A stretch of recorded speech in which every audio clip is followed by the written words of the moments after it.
En principe, ça devrait aller. Madame Adi Tiembe, bonjour. Oui, bonjour Pat. Voilà, je voulais vraiment vous avoir en ligne, certains candidats en tout cas qui sont représentatifs ici à Bruxelles d'une action sociale, d'une action politique, et vous en êtes en tout cas le cas, vous vous êtes présenté. Est-ce que vous pouvez nous dire d'abord, avec un petit recul quand même d'une semaine, comment est-ce que vous voyez les résultats dans les différentes communes et la vôtre vous-même? Tout à fait. Il est vrai que pour le parti, en tant que parti libéral, nous avons pu mettre du bleu dans toutes les communes de Bruxelles. Ça, c'est déjà une première chose. La seconde, à titre personnel, sur Watermal-Boisfort, on a eu 3 élus, mais malheureusement, je n'en fais pas partie. Donc, ça aussi, c'est l'alternance politique de reconnaître, évidemment, que la campagne que nous avons menée, que j'ai menée sur le terrain, a porté des fruits, mais pas suffisamment confortable pour justement briguer un poste au conseil communal. Pour beaucoup de gens, c'était plutôt une surprise pour ce qui vous concerne vous-même, parce que vous êtes tellement connue et tellement active que les gens n'imaginent pas que vous ne puissiez pas être élu. Qu'est-ce qui s'est passé?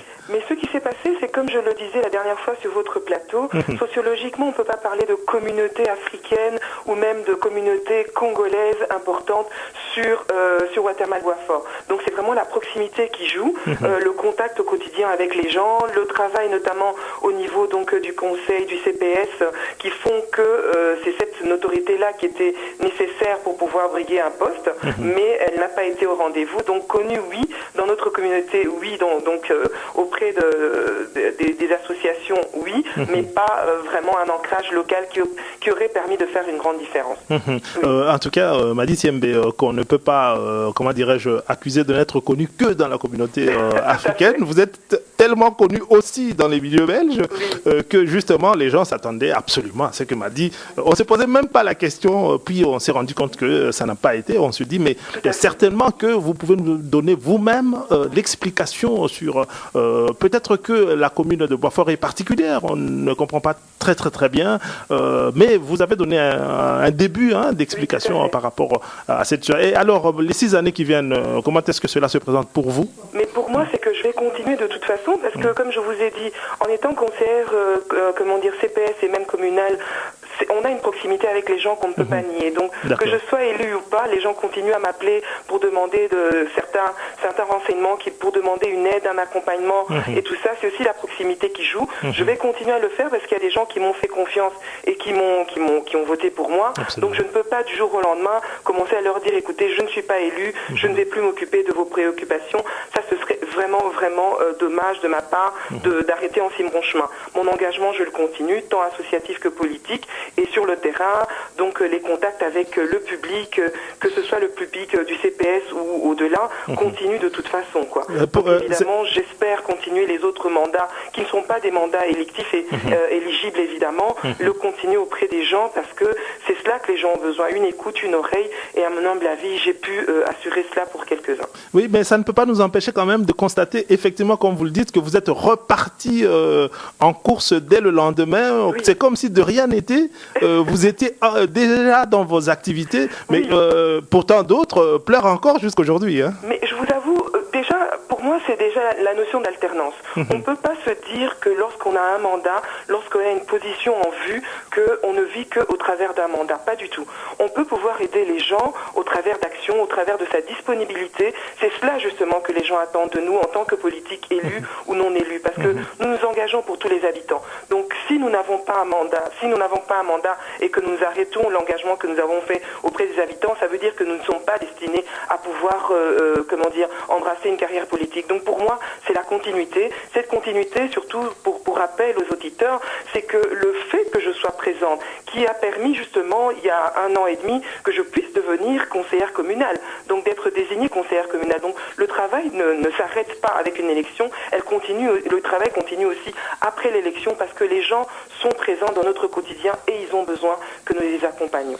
Mais c'est là comment dirais-je, on va quand même vous demander votre avis sur les résultats de manière globale. Il y a une plus de 100 candidats, en tout cas qui se sont présentés, qui sont d'origine africaine. Je sais que vous n'aimez pas trop parler de la communauté africaine, mais nous ne pouvons pas nous empêcher quand même de mesurer l'efficacité des candidats qui sont issus de cette communauté-là. Donc j'étais en train de dire que dans la région bruxelloise, en tout cas, il y a environ 144 candidats qui se présentaient et il y a moins de 20 élus. Les résultats sont quand même assez médiocres.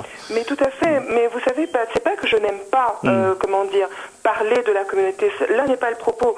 C'est que je ne veux pas qu'on nous communautarise, en fait. C'est là le propos que j'avais tenu sur vos ondes. C'est que parler de communautarisme, cela veut dire que nous ne sommes pas inscrits et ancrés dans la société qui nous accueille et dans laquelle nous avons donc pris les nationalités et où nous nous présentons au suffrage universel pour tous les Belges qui soient d'origine étrangère ou qui soient donc d'origine belge, belgo-belge. Donc c'est cela mon propos, en fait, pour recadrer ce que j'avais dit la dernière fois. Et puis par la suite, c'est que ce que nous constatons, il y a beaucoup de candidats d'origine africaine, pour certains qui font campagne que dans leur communauté.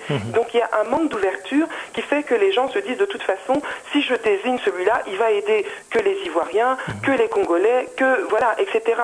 Je crois que nous aussi, en tant que personnes d'origine étrangère qui nous présentons, on doit aussi pouvoir élargir notre spectre à nos voisins, aux gens qui habitent notre commune, et à faire une communication où tous les habitants se retrouvent dedans. Donc c'est pourquoi aujourd'hui, quand je vois cela, je vois le résultat qui a été le mien, le résultat qui a été de tous les autres, c'est que je suis déçue, évidemment, parce que pour moi c'est un mauvais signal que nous lançons aussi à nos jeunes. Ça veut dire que nous faisons que campagne dans nos milieux. Lorsque nous ne faisons pas campagne dans nos milieux, nous avons des résultats intéressants. Ici je pense à Solange Vitropa et à Sita Kanko qui sont passés à XL.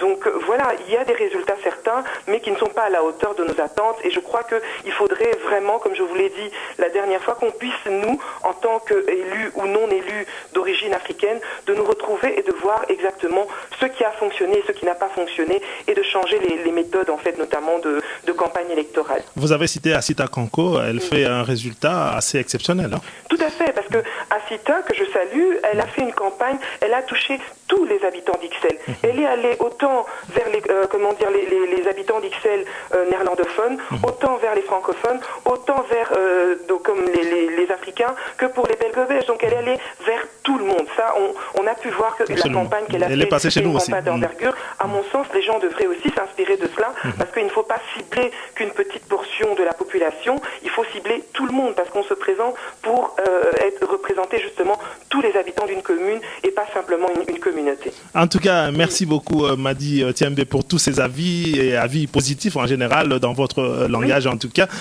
et nous vous souhaitons bonne chance pour les 6 années qui viennent. Merci beaucoup, moi je remercie toutes les personnes qui ont voté pour moi, et merci surtout de l'accueil de votre radio, parce que c'est vraiment inappréciable. Voilà. Merci Madi. Merci Madi. Oui, au revoir.